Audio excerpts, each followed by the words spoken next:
So what is up, guys? You got your boy Jet Stingren here today, and today we are back with some reverse 1999, and today we're gonna do a cube tier list this time.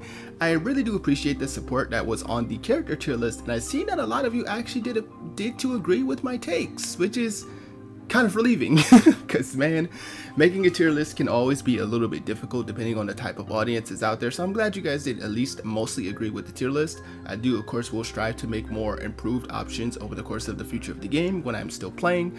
And yeah, so let's break down what we're gonna do with the cube tiers because it's a little bit different to characters.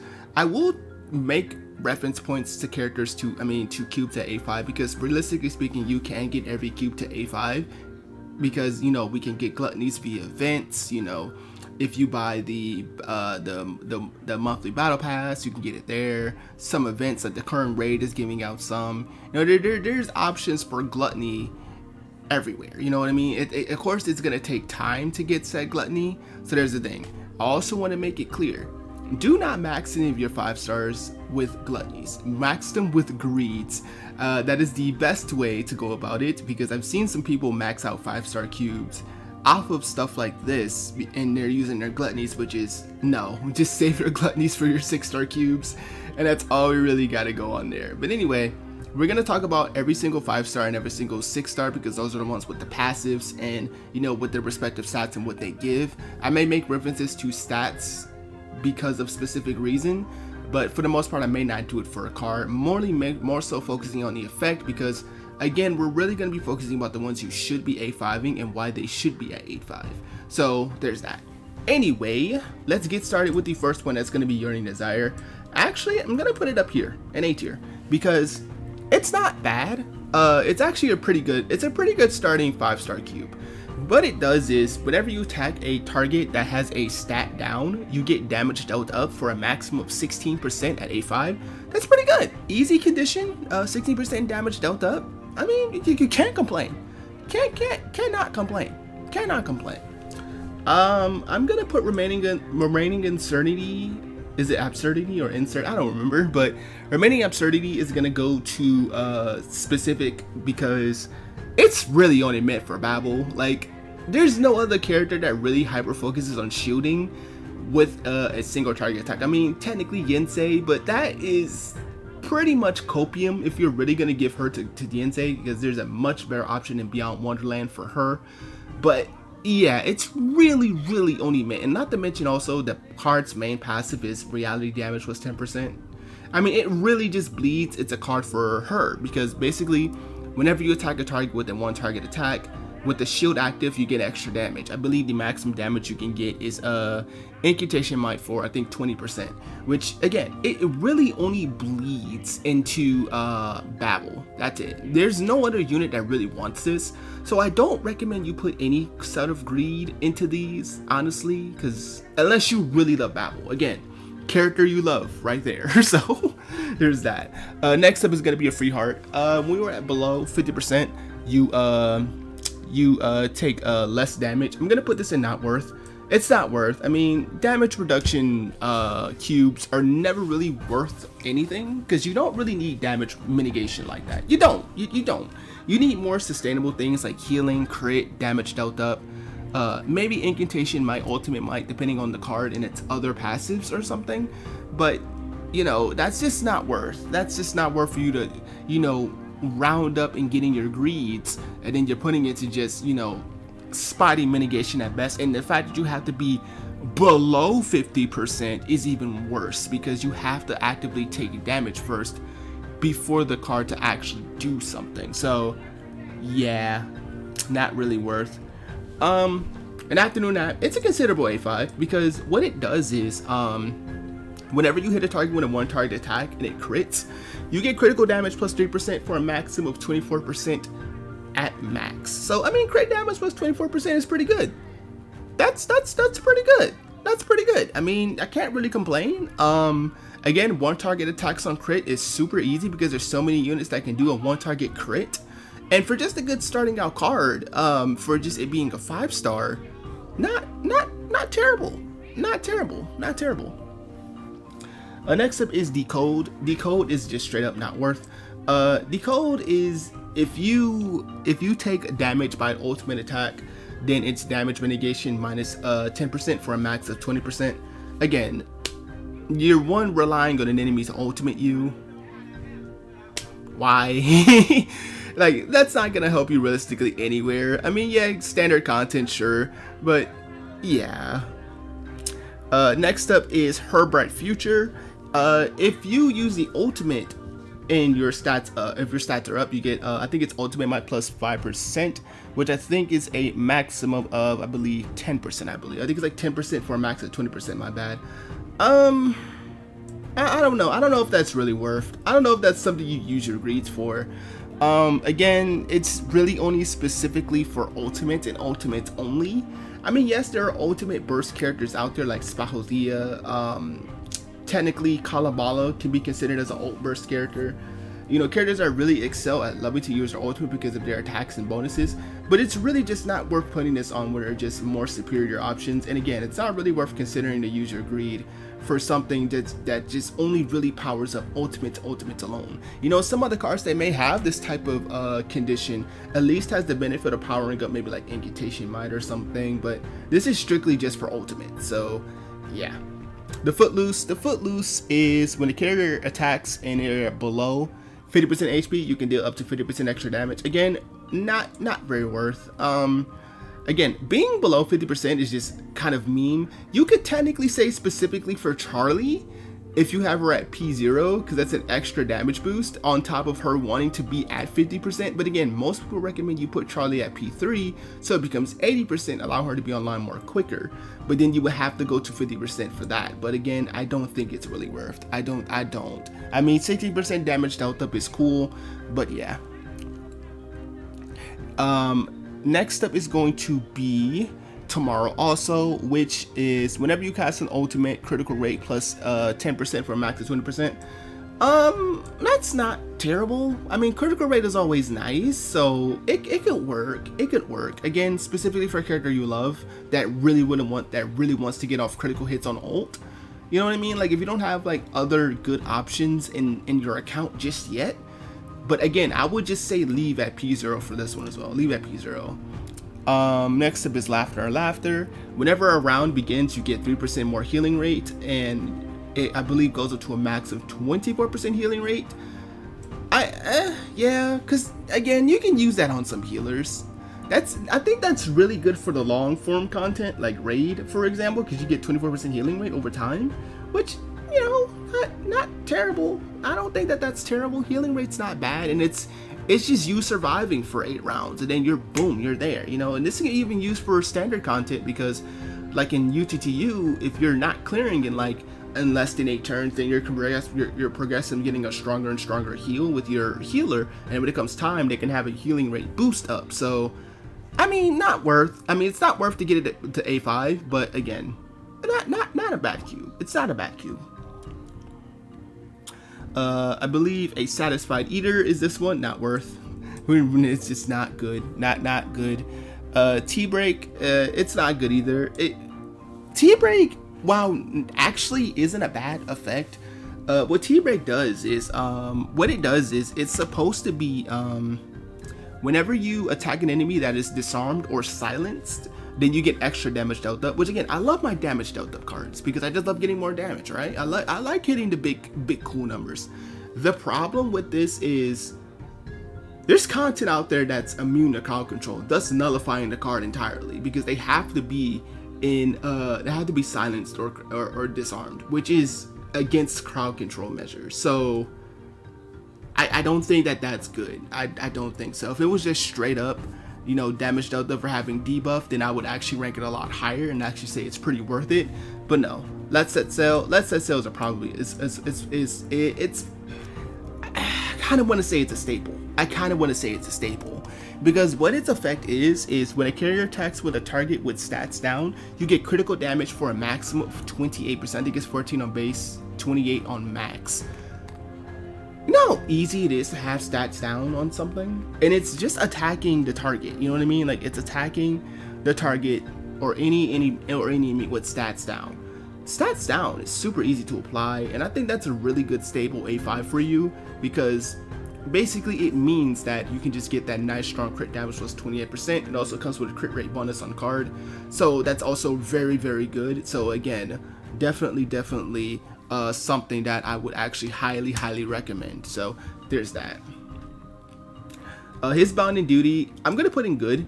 Now, however, I don't think you should A5 his Bounden Duty, because what the card's effect is pretty mid, but what makes the card good is its passive bonus, which is damage dealt up, which I think it caps out about, I think it's like 16% damage dealt up, I believe it's either 14 or 16%, I can't remember, my apologies.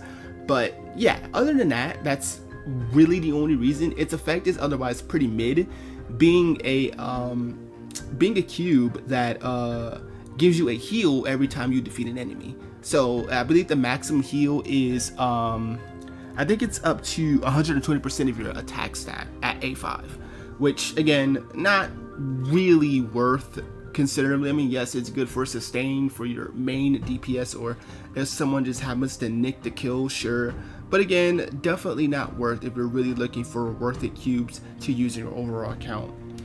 I'm going to put Brave New World in good as well. Brave New World's not bad. Granted, it's really only good for raid, I think it's a raid card more than anything. But basically, whenever you use an ultimate, you get Incantation Might up. It also gives you Ultimate Might on the card, so that's decent. Good for ult bursters. Then you get a strong Incantation Might after a follow-up. I mean, not a follow, but after casting your ultimate, so you can kind of follow up with a strong attack afterwards. But other than that, not bad, not bad, but it's pretty good. Her second life is, this is a tough one, because I like her second life because it's really good on the units that have mass ultimates and can heal, like Necro and Yensei, for example. They're like prime good 6-star starter options out there, but I think it's more so niche because what the card does is it gives you attack as a bonus, which is pretty good, but it also gives you an extra heal if you do a mass ultimate. Granted, there's a lot of units that can mass ultimate, and it can even be some fun little meme where you can just throw it to your main attacker so they can just passively heal your party while someone else is preparing to heal to allow a double, or even have a character like Necro who can heal on ultimate when everybody's in prayer, and then have her second life being active for an additional second heal that's smaller. I mean, that's not bad. That's not bad at all.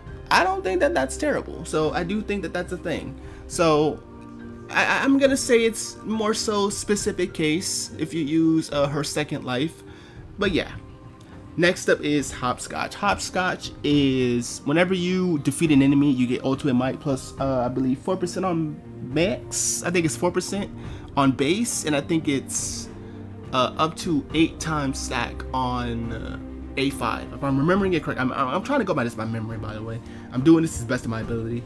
But Hopscotch I think is also pretty, I think it's pretty good, because again, it's a stacking ult buff, but I'm gonna have to put it like here and here. Like, it's between B to C for me. I think C might be more fitting because you have to defeat enemies, and while that's not a problem for, like, you know, small time content or content that has multiple enemies that spawn in so you can just continuously get the buff, but for long form content like raid where it's just one enemy, I don't think it's worth using other as opposed to using other cards. It's a good decent slide in card though. It's a decent card. I would say like it's in between like considerable or to like niche to character specific case, right? I think that's probably what I'd have to say. Like it's in right that direct middle. Like if I could just put like a B and a C, like a combined like combo tier, I would definitely put Hopscotch in there because it's at least considerable, because you can get you know some strong ultimates that way. Thunder's Applause, niche. Thunder's Applause isn't terrible by any means. It's just if you attack the target with one target attack, you can get 32 crit, 32%. I think it's 32% max, 32% crit damage on max, which is not bad. The problem is it's only single target, and there's much better other crit damage cards out there. This is also combined by the fact that Thunderous Applause has a terribly low base attack stat for a card that's wanting you to deal damage. So that's another reason why a lot of people kind of steer away from the card. And yeah, like, I think that's really just the only thing, is that it just doesn't give you enough for you to value the card. I think that's the only consideration and problem there. I think that's just what I would have to say. Anyway, that Inquisitive Deer, nah, I think that's niche too. That's pretty niche. I think that's pretty niche. Again, it's just you heal the target if you cast a debuff for a set amount of % of your attack. I think it's up to 48% of your attack. I think it is. I think that's what it is. So yeah, Luxurious Leisure, that's a super staple. Super staple. Luxurious Leisure goes on here predictably for the fact that it gives you a stacking ultimate lineup buff if you have a single target ultimate. A lot of the game's most strongest characters, well, single target wise, use this card. You know what I mean? Even some sub DPSs like Six and Pickles also use this card because of its stacking ultimate might effect. So basically, if you use it on just base, you can get up to 27% ultimate might up, which is not bad. But if you go the route of trying to A5 the card, which I'm putting in a staple for a reason, then you get 36% ultimate might up, which is again a pretty nice multiplier. So I would say it's definitely a staple to max out this card. I think it's a definite staple. I think it's something that should be used all the time in your single target DPSs if there's not a better option. Let's talk about Beyond Wonderland. Same. There's no reason for you to for you to A5 this, but this card isn't bad. I'm gonna put it in good actually, considerably if you really have a direct favorite. But it's a good card because of its main stat bonus being HP, which is really good for characters like Urza and Yensei, who really want HP, you know, for their shields and their healing amounts. And it does give you crit rate on the card, on its effect. If you cast a basic debuff, then you can get a stacking crit rate up buff. This is really good for someone obviously like Tooth Fairy who wants to crit up so she can cleanse on her card, which is that's cleanse on ultimate. It's easier way of getting into it. The other two characters don't really need the crit rate, like Yensei and Urza doesn't need it as much. Yensei can still get benefit because that does help her chance at crit healing, so that is a thing. So that's really just what that is. So I would say it's considerable. It's a considerable option if you really find yourself using Beyond Wonderland. Then I would say it could be potentially an option. Potentially. I'm gonna say Blasphemous Knight is a staple. Again, just 2 negative statuses and you're dealing 24% damage dealt up at maximum. Not really too much to say there. I mean, again, it's super easy to get 2 or more negative statuses on an enemy. So many debuffers we have right now that can apply multiple debuffs at once. So yeah, nothing really to say there. Carrot of a Heart. Carrot of Heart is so bad, dude.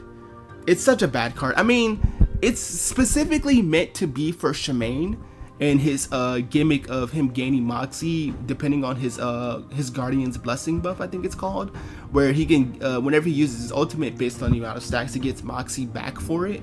And if you have him at P1, then this gets the maximum effect of the card without really having to try before you get ultimate. Even at P0 you can get the max effect, but it's only for him though. There's not a lot of fights out there where you can get the maximum effect of the card, which is gaining 4 Moxie in 1 turn, unless you really hyper focus in on that character, thus ruining actions for other teammates, which can be you know, that could be complicated. That could definitely be in the complication span of things. So I don't think it's really worth for you to even just use Carrot, because it's just I don't think it's really worth it. It's just super difficult. If it was like 2 or more Moxie, then I would maybe say it's at least niche or specific, because 2 or more Moxie isn't hard to get to. 2 or more is not hard to get to, I feel, because that's just using the character's actions twice, and you still have the maximum of 2 other turns, or even more than that if you use it like in UTTU for, you know, other actions for other people. You're not really hurting the availability of other characters in that regard. So yeah, balance, please. I'm gonna say it's very worth to put it there. I don't know why I try to knock off Blabshore of Night, but very good. It's a very worth A5. I think it's up there because it's good for a knight. It's good for 6, who are 2 units that still see a lot of prominent use to this day, especially 6 because he's broken. But yeah, I mean that's a pretty good option for you to kind of maximize his damage output. Now it does suck if you fight against fights that are spirit or intelligence because it completely shuts off the card. It doesn't give you its full bonus because it really wants you to fight against the 4 main affiliates, if I'm saying it correctly. But you can't fight other spirit or intelligence characters with this card being active because you don't get the effect. You don't get the effect is all. So there's that. Silent and Adoring. This is definitely niche. Again, not a bad card. As I said before, no 6-star cube is, you know, ill bad, but this is only really good for like 37, I feel. Like maybe Voyager because she has a Genesis shield, but other than that, like Urza doesn't really want it. He has Genesis damage, but he prefers Beyond Wonderland. Like it's really only meant for 37 because she's the only character that really focuses on Genesis damage. That's it. Like that's really the only other character that really wants to dive in on Genesis. Long Night Talk, I kind of want to say staple.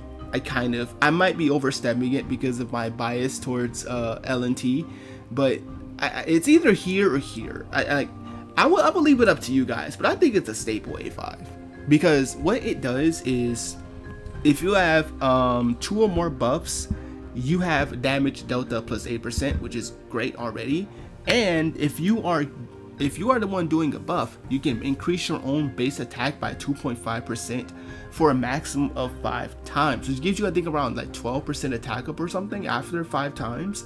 But even if you're not using L&T just for the second condition, which is buffing, you still get damage delta plus 8% by having 2 or more buffs, which again is fairly easy to get to based on the characters that we have in the game. So I still do think it's a very worth. I would even be more comfortable putting it in staple if its damage delta buff was increased by Ascension. It's only the attack up that gets boosted. So that's that. But other than that, I do think that it's still a very promising card. A lot of characters use this card, Spahothea being one. 37 uses it. I've used DPS on Ali to success with this card. There's a few characters out there that really can make good use of this card because they do have access to a buff and they do access to having an attack that really wants to have that extra power. So there's that. Outside the city, you know, I might say it's a staple. I might because hear me out. So outside the city is whenever you attack a target with a single target attack through follow-up, then you get critical damage plus I think it's up to 50% of max. I can't remember its base amount. And you also get crit rate plus 28%. Now, it's a staple if you have Jew. If not, it goes here. There's some characters that can use this card that have single target follow-ups. You know. Baby girl Lily over here in the back. I know, I just had to be funny and mention Lydia, but there's some few characters that can really do it. It's actually worth the A5 this card. Even if you have Jew, it's definitely worth. It goes down here if you don't have Jew. I think that's what it is, because Lydia can make good use of the card, and that's about it. But other than that, I think if you have Jew, then I think it goes up here. I feel like it almost wants to be staple because of just how powerful the effect is. Because the card, if you are able to fulfill the condition of the card, like both effects, you get crit rate plus 28% and critical damage plus 50%. That's insane, dude. Like for just its effect, as you can see, I'm struggling, dude. I'm struggling to really put it in a place where I can just say it's like where I feel comfortable. I even pre-recorded this video to figure out my thoughts, and even still, I still don't know because that's insane, dude. And then to mention even more, this card also comes with crit rate, which means you technically get more than the 28%. It has a very respectable attack stat. Like, it's a card that really does a lot for the people that can fulfill its condition. So I would say it's a very worth A5 to not being a staple option. G Titan's card, which is I forgot what its name was, I'm sorry, but G Titan's card, it's, as I just named it, G Titan's card. The problem is it gives you penetration rate, which is already kind of if you're a beast character, right? But if you're in channeling status and you have a channeling effect that hits mass target, then you get more damage. Literally only G Titan, dog. Like, I mean, technically, the mass follow up on extra action is considered for everyone, not just the beast part, I believe. So there's other characters that can use it, like Isoda, but Isoda has her own card, which is significantly better. So there's no point in using that for her when G Titan's card is really only just meant for G Titan. That's why it's only niche, because it's only for G Titan. That's it. You don't get no other benefit through nobody else, and that's just it. This card that goes to Isoda's card,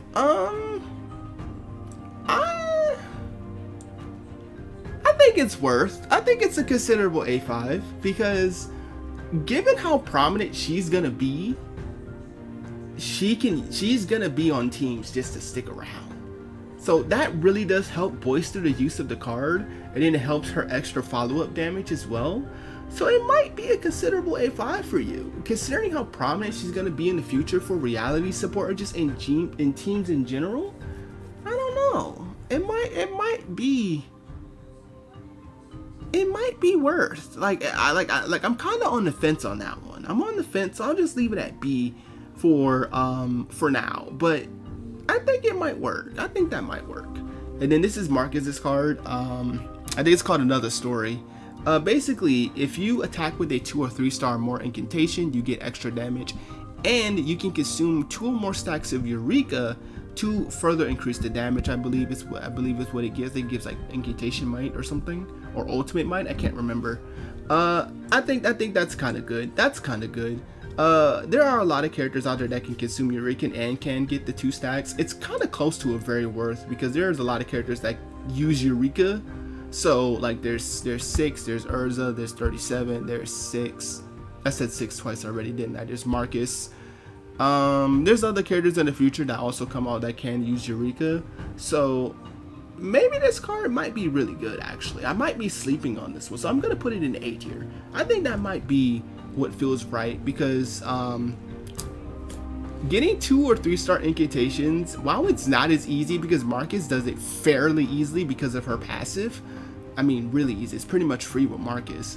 But with other characters, of course, you have to find ways to get into the 2 or 3 star. But it's only a 2 or 3 star. If it was 3 star, I would feel more comfortable putting it in niche, because you have to rank up to a 3. But there's a lot of characters that can get a 2 star and can use Eureka too. So maybe it might be worth. Maybe it might be worth. Anyway, but that's what I think is the overall recommendation of my personal tier list for cubes, and or should you or not A5 these cubes. So let me know what you guys think about this video. Again, as I always say in these tier list videos, I don't expect these to be the meta video, the definitive tier list you should follow. This is just my personal opinion. As always, please keep it respectful and civil in the comments, and I'll see you guys next time. Peace.